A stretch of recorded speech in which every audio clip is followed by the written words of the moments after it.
হ্যাঁ আমি রাজনীতি করলে কি এত না ছাড়ি দিমু এত কত বড় অন্যায় করছি রাত অন্ধকারে কেন গেল গলার আওয়াজ কমা, গলার আওয়াজ কমা। দরজা কানে খুলছে, দরজা কোনো খুলছে দরজা এত খুলছে এত জ্ঞান নেই এই দরজা কি তুই খুলছস?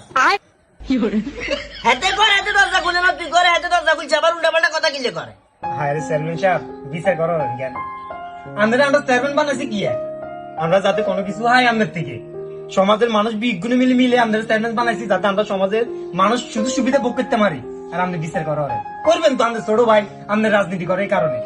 যে সময় আমাদের পরিবারের সাথে ঘটনাগুলো ঘটবো আমাদের বউ আছে বোন আছে নাতিন আছে এগুলোর সাথে যে সময় ঘটনাগুলো ঘটবো ওই সময় আমরা চোখ কান খুলবো আপনি কি করতেছেন কাদের আশ্রয় দিতেছেন দর্শনের শাস্তি কে জানেননি ইট নিক্ষেপ করে ওদেরকে মেরে ফেলা অত সামনে আমাদের ছায়ের তলে রাখি এতরে পাশায় ধরে কত বড় অন্যায় আপনি করতেছেন যাক তারপর আমাদের চেয়ারম্যান মানুষ আর কোনো কিছু বলা করার নাই আপনি আমাদের মতন করে বিচার করে দেন